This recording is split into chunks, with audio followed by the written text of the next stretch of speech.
first we'll start with the invocation. Om Namo Bhagavate Vasudevaya. Om Namo Bhagavate Vasudevaya. Om Namo Bhagavate Vasudevaya. Om Namo Bhagavate Vasudevaya. Om Namo Bhagavate Vasudevaya. You want to come in, Pushpa Gopal? No. What? Your leg. Oh. Oh, okay. So, we are reading from the Srimad Bhagavad-Gita, the 18th chapter, the Haribol. I thought you were someone different. Hare Krishna. I thought you were made of me without my reading, without my glasses. Okay, text 72, chapter 18. Did everyone find it? 745. Okay. Kachit etat trutam partha tyagagrena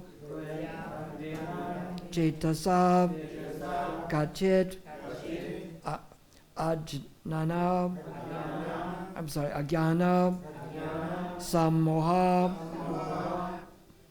pranastas te dhananjaya kechit etad trutam partha tvayakagrena cetasa kechit agyana sammoha pranastas te dhananjaya. Okay. Kachit. Whether. Etat. This. Shrutam. Heard. Partha. O son of Pritha. Tvaya. By you. Eka agrina. With full attention. Cetasa. By the mind. Kachit, whether, agyana, of ignorance, sammoha, the illusion, pranasta, dispelled, te, of you, dhananjaya, O conqueror of wealth, Arjuna. Translation: O son of Pritha, O conqueror of wealth, have you heard this with an attentive mind? And are your ignorance and illusions now dispelled? We'll read this together. O son of Pritha, O conqueror of wealth, have you heard this with an attentive mind? And are your ignorance and illusions now dispelled? Purport by His Divine Grace A.C. Bhaktivedanta Swami Srila Prabhupada. Okay, let's take the cell phones out and turn them off now, okay? Okay, sir. Was that yours? Yes? Yes. Okay. Here's the purport. The Lord was acting as the spiritual master of Arjuna. Therefore, it was his duty to inquire from Arjuna whether he understood the whole Bhagavad-Gita in its proper perspective. If not, the Lord was ready to re-explain any part or the whole Bhagavad-Gita if so required. Actually, anyone who hears Bhagavad-Gita from a bona fide spiritual master like Krishna or his representative will find that all his ignorance is dispelled. Bhagavad-Gita is not an ordinary book written by a poet or fiction writer. It is spoken by the Supreme Personality of Godhead. Any person fortunate enough to hear these teachings from Krishna or from his bona fide representative is sure to become a liberated person and get out of the darkness of ignorance. So you can see why I ask the questions. the people to see if they've gotten it. Here's what Krishna is doing, is he's asking the questions. When we're teaching people, even when we're distributing books, it does well to ask questions. Like ask people, are you from this state or a different state? Oh, I'm from Karnataka. Oh, good, because we have just the book for you. To inquire from people where they're coming from, both within India or outside, or also where they're coming from spiritually, to find out what their exact position is. This is why Krishna explains that there are 4 kinds of people who surrender to him and 4 kinds that don't. We find this in the 7th chapter. And by asking people questions, we will find out if they are a person who is in distress, if they are a person who is in want of material things, or if they're inquisitive, or if they're, best of all, search of knowledge of the absolute truth. Of course, we might also find out that they're a muda, they just want to work hard and enjoy, or they're a naradama, they just do what everyone else does, regardless of whether it's right or wrong or the consequences. Or they have knowledge, but it's stolen by illusion. It's called a maya prita jnana. Or the 4th kind is just the asura bhavam ashrita. They are out and out demonic and they want to hurt people. So we stay away from the demoniac persons. We can maybe give something to the person who works too hard or the person who does what everyone else does. But we see that it is important to ask the questions, as Krishna is doing here. He is concerned. This is one of the main things to see here, is the concern of Krishna. Krishna, or God, is more concerned with our progress and our going back to him than we are ourselves. Krishna says that, what is it? Yeyatam mam prapajate tam stataiva babajamyaham manvavartante. Or is it sarvashaha? This is in the 4th chapter, the 11th verse, after Krishna explains about his nature. So Krishna explains how he explained this knowledge in disciplic succession, and the science as it is was lost because the chain was broken. And that is why we study this carefully. We, as Krishna said here, the important part is, have you heard it attentively? There was a joke like that where the one person says, well, what are you going to do tomorrow? And the other person says, oh, on the train on Thursday. Or like the person called my mother up and says, how's your father? And she says, oh, he passed away 3 years ago. The person says, wonderful. Were they listening attentively? No. Sometimes people don't listen.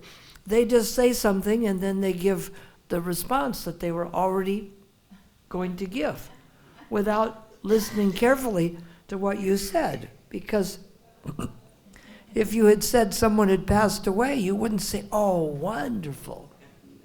So they hadn't listened attentively here. So Krishna explains that if we're not listening attentively, then the succession can become broken and the science as it is can be lost. This was explained in the 4th chapter. And then Krishna explains about his nature. Although I am unborn and my transcendental body never deteriorates, and although I am the Lord of all sentient beings, I still appear in every millennium in my original transcendental form. He explained this because Krishna started the 4th chapter, the 1st verse, he said, I explained this imperishable science of yoga to the sun god Vivishwan, and Vivishwan explained it to Manu. Manu explained it to his son, Ikshvaku.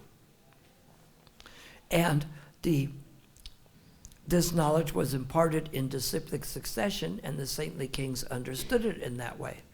Then Krishna explains how the science was lost. And then Arjuna queries of him, well, how did you speak this to Vivishwan millions of years ago? And then Krishna explains, many, many births both you and I have passed. I can remember all of them, but you cannot.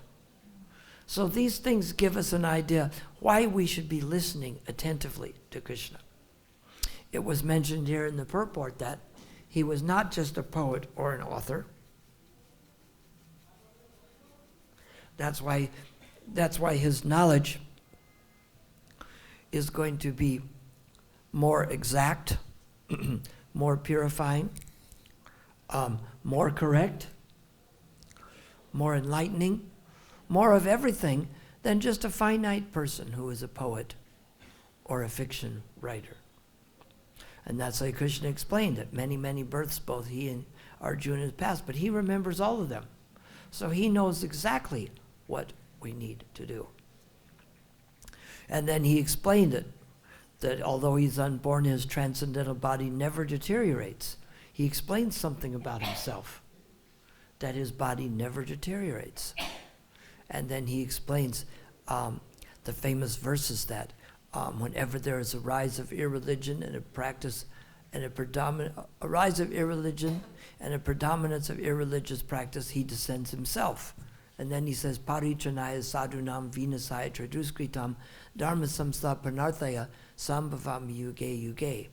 In order to deliver the pious and annihilate the miscreants, I advent myself every millennium.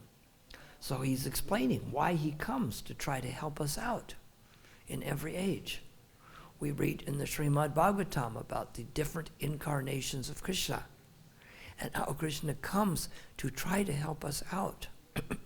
Krishna is concerned to help us out.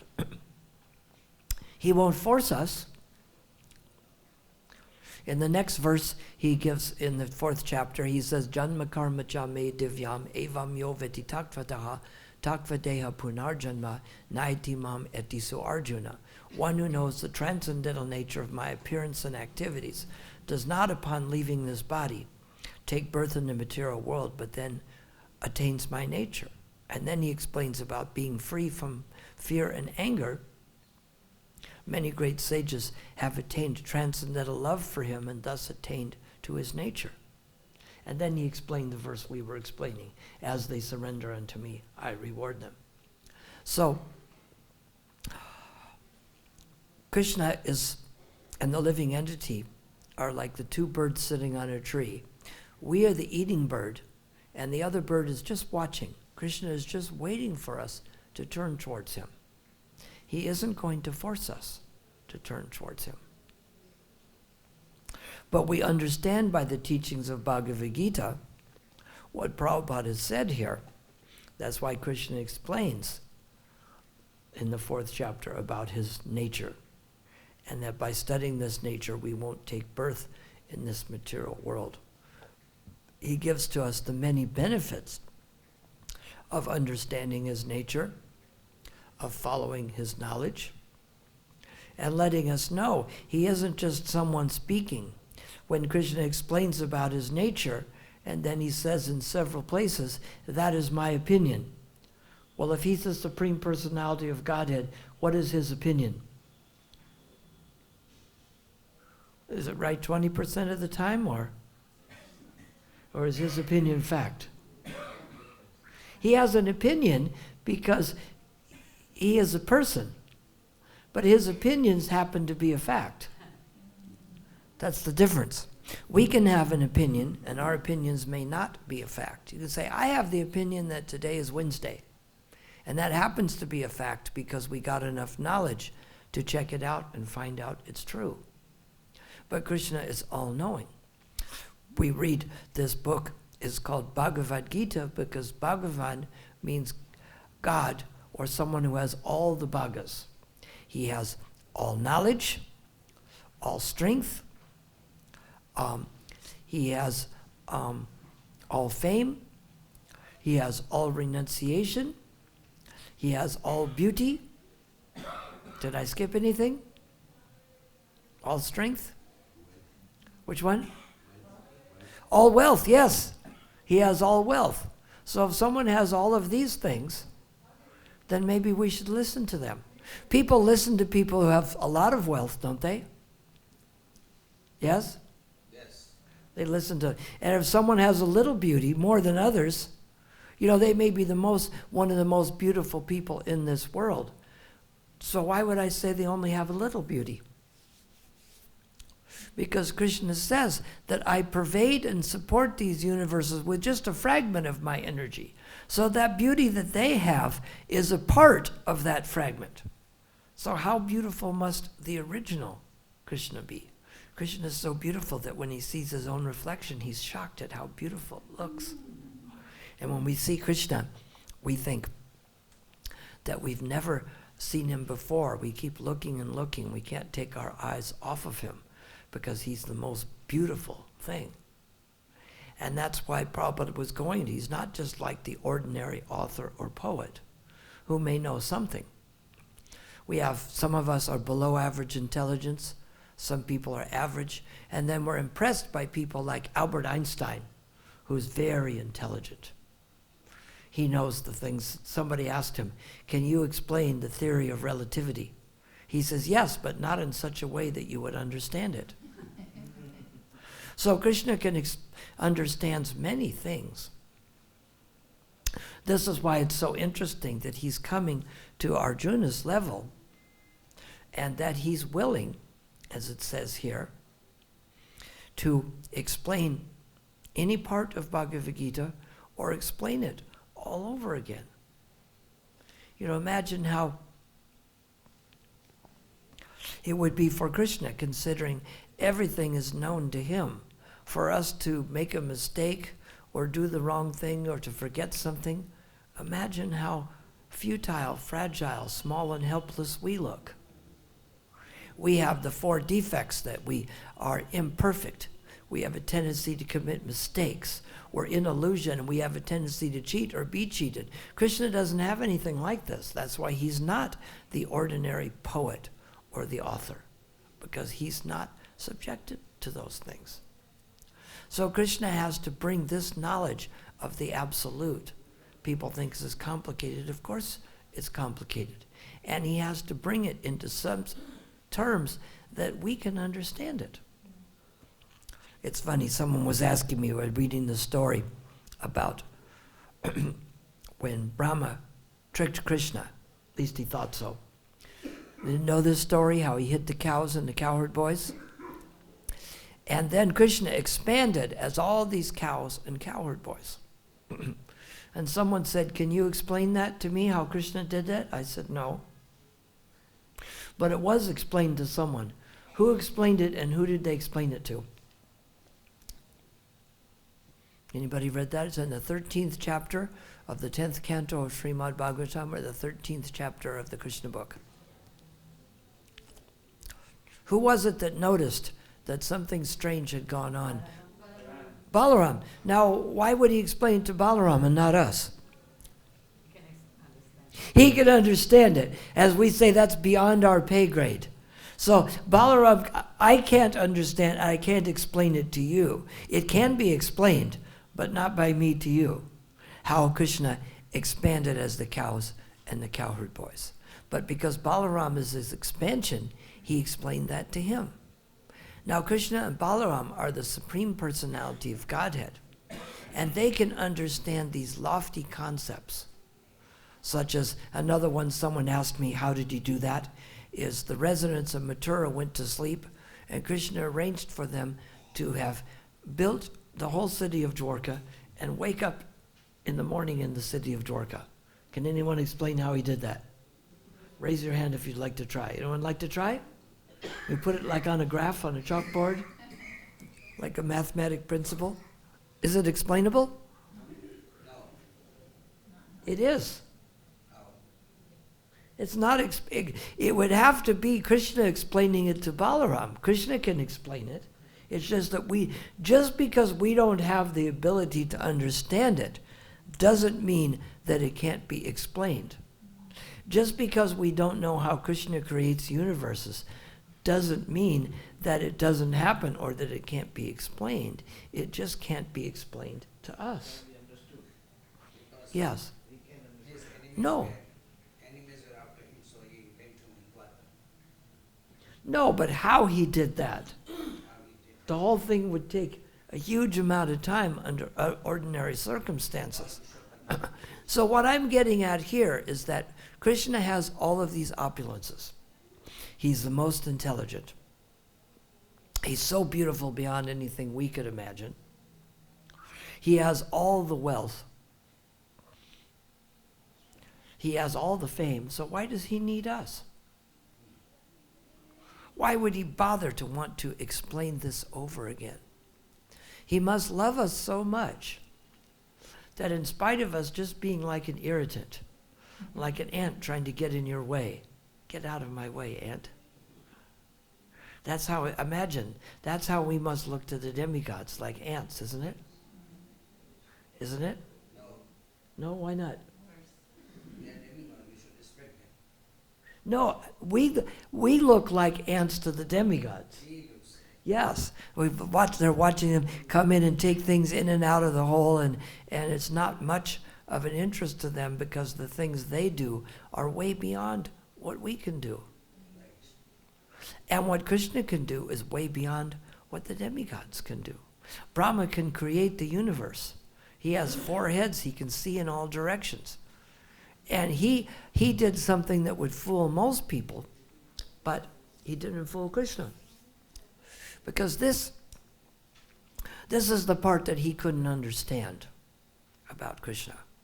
And that's how we need to understand Krishna's special quality here, that he's willing to go back over all of this for us because of his love for us. We see that even though something we have, we're subject to the law of contradictions. If I'm young, I can't be old. If I'm old, I can't be young. If I'm a male, I can't be female. If I'm inside, I can't be outside. If I'm in India, I can't be in America. Right? But God is not subject to these. This is what Brahma found out, because he thought, either you can be God or you can be a cowherd boy, but you can't be both, can you? It's like here, you could be an important person in India or you can be a cowherd boy. But you probably wouldn't be both, would you? So then God couldn't be a cowherd boy and be God too, could he? It defies logic. It doesn't sound like it could be. Someone says, well, who's the Prime Minister of India? Well, he's the one over there herding the cows. It wouldn't make sense. Because after Brahma and his realization, he wrote the Brahma Samhita, and he explained something about Krishna being beyond this law of contradiction. It goes, Advaitim achutim anadim anantarupam, adim paranam parusham navajovanamscha, vedeshu durlaba adurlaba atma bhakto, govindam adiprusham tamaham bhajami. Advaita, he's non-dual from himself. We are separate from our body. Achucha, he's infallible. Raise your hand. Anybody else have infallible? No. Anantarupam, he's existing in millions of forms. And he is Adyam Puranam Purusham, the oldest person in creation. So is God painted as an old person? No. Yes. No. He's painted as an old person by Michelangelo in the Sistine Chapel. But does that mean he is an old person? No. He doesn't, just because he's God doesn't mean he has to be old. What's the use of being God if you have to be old? Isn't it? People compare God with us. So he's painted that way, but this is an improper understanding of what God is. This is how he gets that law of contradiction. He is Adyam Puranam Purusham, the oldest person in creation. So I tell people, don't call me Purani, right? Old is one thing, but Purani is like ancient, right? If you're Purani, that's even older than old, isn't it? He is Adyam Puranam Purusham, but he is also Navajovanamscha, always appearing as a fresh youth. That's what people use lipstick for and makeup and facelift. That makes them always appear as a fresh youth, or they just don't look quite as old. Something like that, right? But it's based on that idea because we do have an original form which is similar to Krishna's, that it is full of knowledge, It is full of bliss. It doesn't deteriorate. It doesn't feel pain. Let's get a hammer and hit one of your toes and see if you're in your spiritual body. It wouldn't hurt in Krishna's spiritual body. When Bhishma Dev shot the arrows at Krishna, he felt them as just like a flower petal. Whereas you hit some of us with a flower, they feel like they got assaulted with an object. Isn't it? And when the elephant, Kulvalyapita, tried to attack Krishna, or somebody tried to attack Krishna, it just didn't bother him at all. And what about when Krishna and Balaram went with the wrestlers? They tried to smack him, and it just didn't even faze them at all, even though they appeared to be young boys. So we should look into this magic of Krishna's nature. That even though he's the supreme controller, and even though an intelligent person like Brahma, who can trick all of us, Krishna tricks him so easily, but yet he's more concerned with playing with his cowherd boyfriends. When Brahma is offering his prayers, he more or less goes, yeah, that's nice, Brahma, but I want to go play with my friends now. He was more interested in playing with his friends or going to dance with the gopis than he is to associate with the demigods. They're big, powerful people. Most people would love to associate with the demigods, wouldn't they?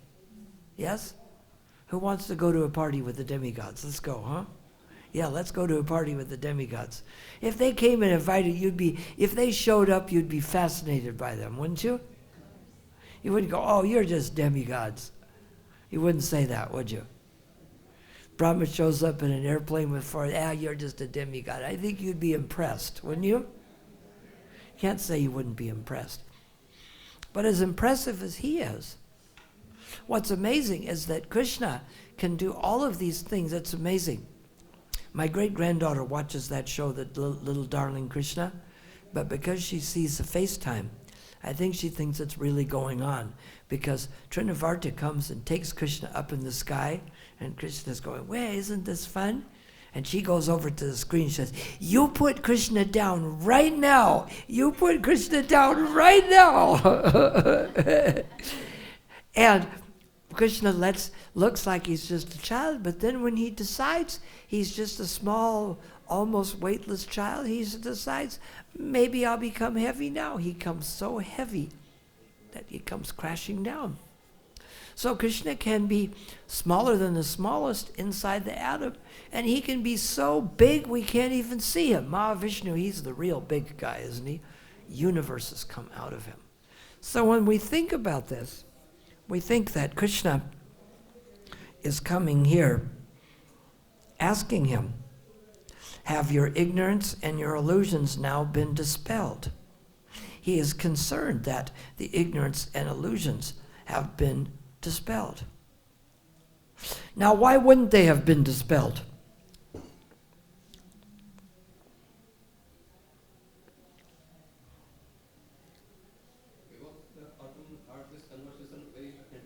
You got it. It was there in the verse. He says, have you heard this with an attentive mind? And therefore, he doesn't say therefore, but are your ignorance and illusions now dispelled? That's why I brought up the thing like the person said to my mother, how's your father? Oh, he passed away through. Wonderful. So if they didn't hear with an attentive mind, will you hear what's actually going on? No. So if Krishna is the supreme, all-powerful personality of Godhead, he's so powerful that the demigods are like nothing to him. When Brahma was waiting for him, and he said, tell him Brahma is here. He says, well, which Brahma? He says, what do you mean, which Brahma? He says, well, I'll show you a few others, right? So he has so many Brahmas in so many universes. He is so powerful. He has so much wealth. He has so much beauty. But at the same time, he's concerned with us. He is paying attention to us. Now, if we don't have much significance, look at it this way. If we weren't here in this planet, say you take one person out of India, would it make a big difference? One person out of the planet, there's about 7 billion. But Krishna is the root of all of it. Now, if he's attentive to us, shouldn't we be attentive to him? Yes. Because as we mentioned, he is all powerful, he's all intelligent, he has all the wealth, he's all renounced, he's also all loving. So why wouldn't we pay attention to someone like this? It's amazing. This is one of the reasons we distribute Bhagavad-Gita, because many people, you find some Hindu people get ideas about Vedas, but they don't know where it starts from. They don't know what the beginning spiritual teaching is. Krishna gives us this in Bhagavad-Gita. There is the Srimad Bhagavatam after this, and there's many Vedic literatures. But if we don't understand basically what Krishna is giving us in Bhagavad-Gita, the rest of it doesn't quite make sense. They're just auxiliary points and details. The main points is like Krishna says, there are so many religious principles, but last week I got to lecture on Sarva Dharma Pradijja Mamekam Saranam Vraja Aham Tram Sarva Papebhya Mukshaya Shami Masuchaha. Give up all varieties of religion, all the different rituals. We may do them to offer the artik, but the main thing is that we are supposed to surrender to Krishna. So Krishna is being attentive to us. We should be attentive. So when we chant on our beads, what should we be attentive to? The television or the mantra? The sound that we are saying. And when we are reading the books like this, what did he say? Have you listened to this how? There's only a few verses in Bhagavad-Gita, so these things must be important. So he asked, have you listened attentively? And if he did, the ignorance and illusion are now dispelled. So if we listen partially attentively, then at least some of the ignorance and illusion are dispelled. But we can go back and read it again.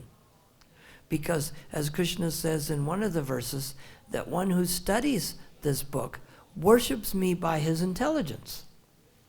So we worship Krishna by our intelligence, we worship Krishna by the reading, we worship Krishna by chanting. So which one should we do? Should we live in a holy place, worship the deities, read the Bhagavad-Gita, have kirtan, chant on beads, or associate with devotees? Or E, all of the above? All of the above, yes. That was one of those, all of the above. Because they all go together nicely. But we find that Krishna is personally giving these instructions to Arjuna and asking, have you listened to them attentively? So, if Krishna is willing to explain this again to Arjuna, should we be willing to read the Bhagavad Gita over? Or somebody say, oh no, I already read that. Right? Or it's like someone was giving away crores of rupees. You say, oh, I got that last time. Or would you say that? Never. So if something is that valuable, would you say, oh, I already had that? You wouldn't say that, would you? So this is something, we seem that this is the point.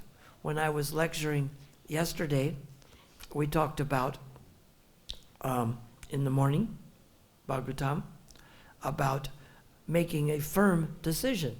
So when we make a firm decision that we really want to follow this, then we're going to read it attentively. And when we read it attentively, it helps us make that firm decision. So whichever place you start from, it should help the other, but we should make a firm decision to really be attentive to what Krishna is telling us here. You know, there's only a few verses in Bhagavad Gita, so they must be important. If Krishna has all knowledge, he could have given us 100 billion verses on the exact nature of the universe. So when there's only 700 verses, and all of them are not by Krishna, then the things he's saying must be important. This is why it shocks me when they talk about the austerity of speech. I got to lecture on that earlier last month, wasn't it? We lectured on the austerity of speech. That was my verse. You remember that? You don't remember? Anybody remember one of the things of the austerities of speech? I was promised that everyone would remember this later. The austerities of speech. Krishna said speech should be truthful. Okay, what else? Pleasing, okay. What else? Supported by the Vedic scriptures. Now we got 3. What else is there?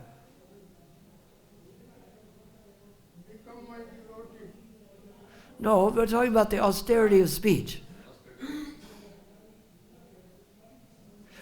We got it should be truthful. It should be pleasing. It should be based on Vedic scriptures. And it should be, begins with a B. Beneficial. And what's the other one? Not agitating or disturbing to others. This is something we know, as Krishna says, to deliberate fully and do as you wish. So Krishna is saying we can do as we wish, but we should deliberate fully before we do things. And that's when the austerity of speech. Let me deliberate fully and see what will be truthful and what will be pleasing and beneficial before I say it. We should be very exact, just like we should have that make a firm decision. We should deliberate carefully on the things that we say and do, making sure that they are going to be engaged in Krishna's service and that they are going to follow the austerity of speech when we speak. As Krishna is saying here, that we must be attentive to his instructions.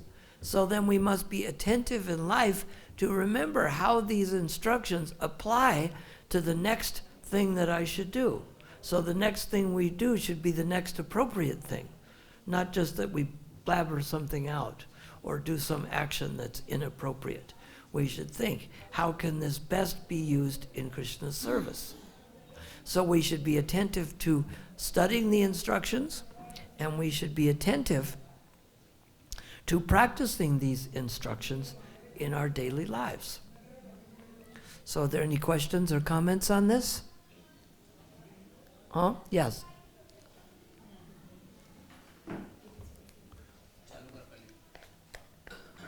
Take the mic in her direction. Hare Krishna.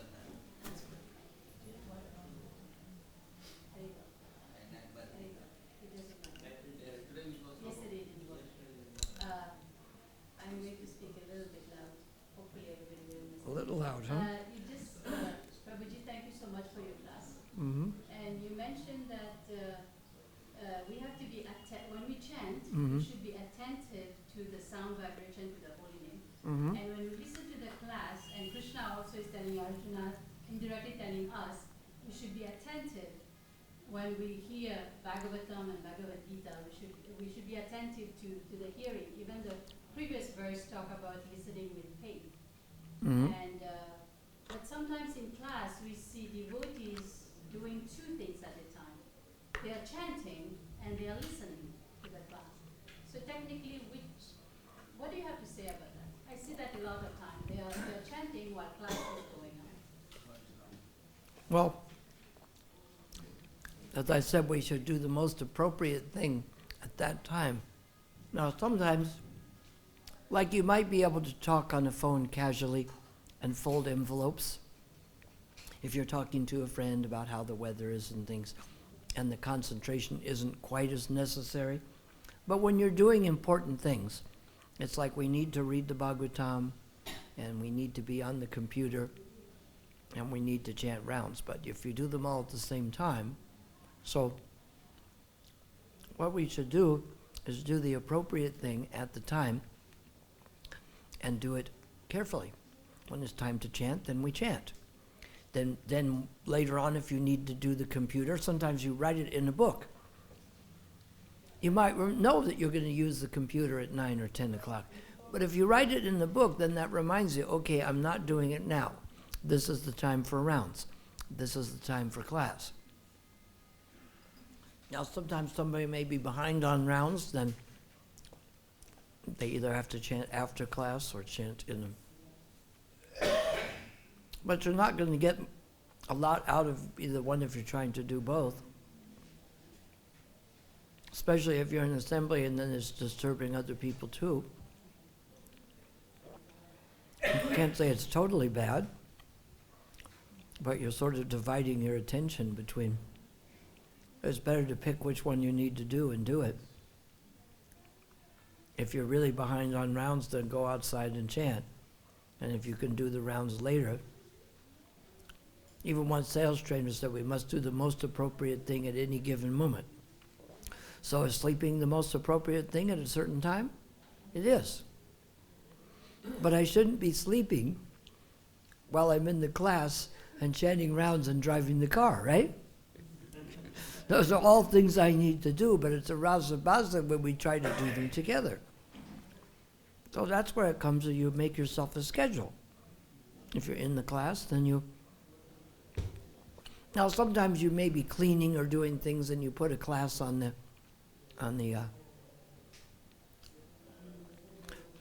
tape or a computer or whatever to fix your mind while you're doing other stuff. That's kind of adding to it so you can think about Krishna's instructions while you're doing it. But if you're at the class itself, see, and that's the thing too. Maybe you're cleaning, so you put a class on tape on. That's not wrong because then at least you're adding Krishna to what you're doing. In the class, you should be in the class. But if you're in the class, but I say later on, let's say you play a tape of a class, or it's on the internet while you're cleaning or doing something else or doing laundry. But you shouldn't bring your laundry to the class. You see what I'm saying? If you're doing it in your home, then maybe you add the class to that. But don't bring the laundry and the computer into the temple and to be talking. Yeah, I'm here in the Bhagavatam class. Yeah, everybody's looking at me because I'm talking on the phone now. You know, it's. But maybe there's a time when you need to be on the phone. But that's why I turn it off when it's time for class. I mean, maybe some people chant extra rounds, but then they have to decide, do they go to class then or do they go chant extra rounds? So we should do the appropriate thing at the time. I don't feel like running out. I notice that actually more people are going around the temple during the Mangal Arti chanting than afterwards. Now, it's one thing if you took a vow that I'm going to circumambulate the temple 8 or 10 hours a day, then you probably should wake up before Mangal Arti and keep doing it. But strangely enough, there's less people doing it. You know, after the Tulsi Puja ends, then people come out of the temple. And I find there's less people circumambulating then. Is it not true than during the Mangal Arti? So, I don't understand why if they're going to do it, why not keep doing it then? But then why not at the Mangal Arti? No, it's still... No, it's still Brahma Muhurta at 5:15. It's still, or then you wake up early and do it. You know, some people wake up, come down to the temple, and they come here 2:33, and they chant for several hours before Mangal Arti, and then they attend it. Because if you notice the time from that, it doesn't really start until about 4:31 and a quarter. 4:31 and a quarter, right? It starts. And then it ends about 5 minutes to 5, and then about 5, then the Shringa prayers is over, and then by the time announcements and Tulsi Puja over, it's 5:15. So basically it was like 24 minutes for the Artik, or 44 minutes for the whole show. So it isn't as if it takes up a huge amount of time. Devotees just trying to warm up their body, that's why they walk in winter times quite. Oh, but isn't it warmer inside? Isn't it warmer inside with? No, means inside, like you're standing, you're seeing Krishna. Yes. You are standing, and some bodies are, Yes. designed in such way that they get cold. I find it warmer inside than when I go outside afterwards. I find it colder walking around afterwards, don't you? I mean, I do it as good as stay awake. Now, and I'm not going to find faults with the people doing that, but I think it is best if you do the most appropriate thing at the appropriate time. Why do you go outside and do it instead of coming to Mangal? No, I never do, but it's just Yes. like, I think personal thing. Somebody more inspired to To do japa, yeah. and chant to some extent. Nothing wrong. Yeah, I am too, but the whole show only goes on, for 24 minutes for the Mangal Artik and a few minutes more for Nishringa prayers. I mean, it doesn't sound like it's such a huge period of time that you have to, it's not like watching the movie about Mahabharata that takes many hours. You can wake up before, like you said. You can start with So, Prabhu, it seems that we do things whimsically. Just like chanting, I'm doing, listening to class, and I be attentive and then I ask questions. So I'm chanting also, and I think this is whimsically I'm doing, or it's okay, you can do just like when we take darshan in the morning also, we are taking darshan and still keeping on chanting. So, Well, you take darshan, you can chant, as long as there's not the arti yeah, going on. Yeah. Later you can take darshan and you're chanting when there's... No, darshan is going on and still I'm telling Hare Krishna, Hare Krishna, Krishna Krishna, Hare Hare. Well, maybe somebody's at the end of a round and they want to finish the last couple beads. I think it's better as a general practice. You don't want to go with a stick and smack people because they're still... It's better as... Arjuna asks Krishna, what is the field of activities and who is the knower? And Krishna says that your mind and body are your field of activities, and you are the knower of that, but only I am the knower of the other fields. So it's more important we try to regulate ourselves than it is to regulate others. It's... You see, suppose just I'm sitting in the class listening to you, Mhm. my mind is going somewhere else. Mhm. So instead of putting my mind somewhere else, I put my mind in chanting. So there is any problem doing that one? If I sit, I'm listening to you, but my mind is running somewhere else. But when I'm listening to you and putting on chanting, putting my mind here, so my mind doesn't go anywhere else. You can't listen to what's in the class too? Yeah. That sounds like the mind is very disturbed in that. Wow. We can also get something out of class of those instructions too. Lots of material they are forcing us to do these things. So why do you chant rounds during the class? Do you chant rounds during the class? Yes. You do? Yeah. Wow.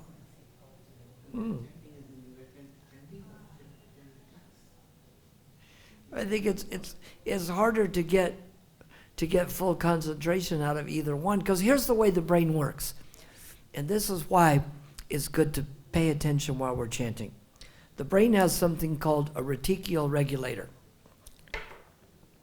And whatever you tell the brain is important, it tells everything else it can wait. So if I'm chanting and I remember I have to send an email later, that's why I write it down, sending emails at 10 o'clock.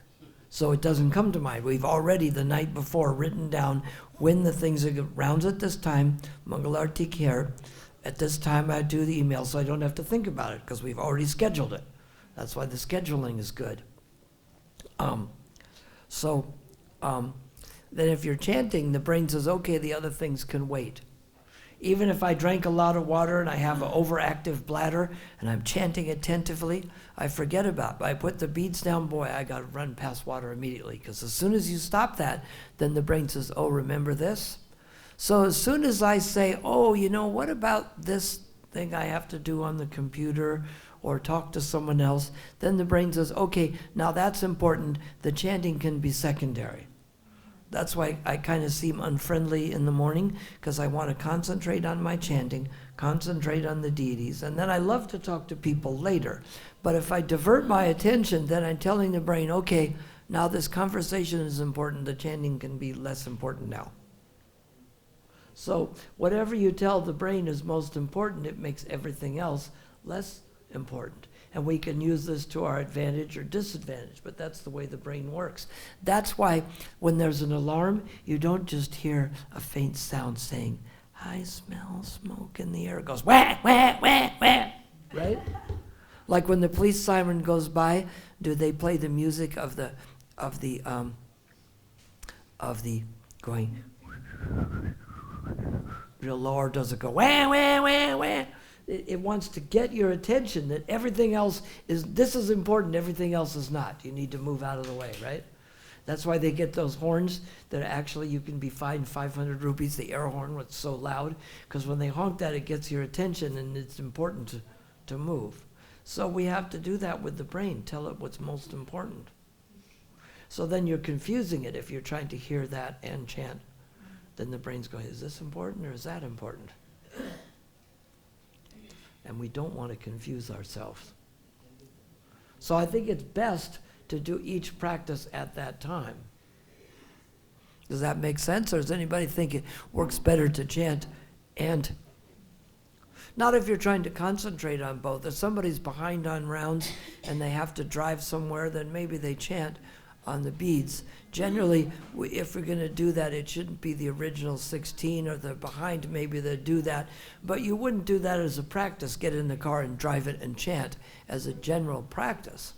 Because the way the brain works is that something has to be prominent. So you might do two things that aren't as prominent. Folding envelopes and talking to a friend about the weather. Sometimes you can do a couple things that it isn't, but not driving the car or chanting rounds and doing those.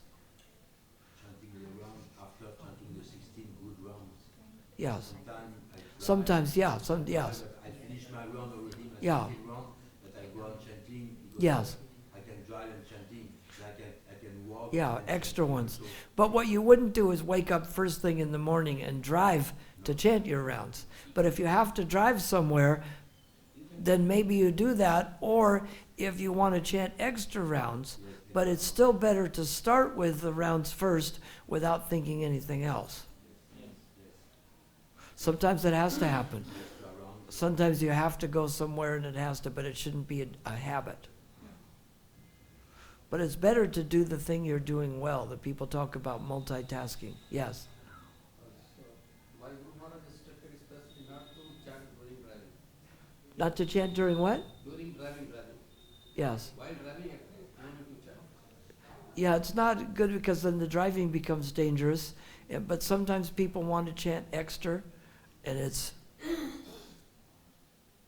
but it's generally it's not going to be as good because you need to concentrate on driving too. Like the same George Harrison would do that. What? George Harrison would drive and chant. He has like sharing his experience that he was driving the car and he was chanting, and the chanting was so nice. Yeah. George Harrison. Yes. Yeah, because the chanting is always nice. But that doesn't mean it's not nicer to do our original ones. It's always better to chant than not to chant. But it shouldn't be our main practice to drive and chant. Do the chanting first, and then if you're chanting when you're driving, that's something different. While driving, we can do it without beads. Yes. All right, shall we end there? Hare Krishna.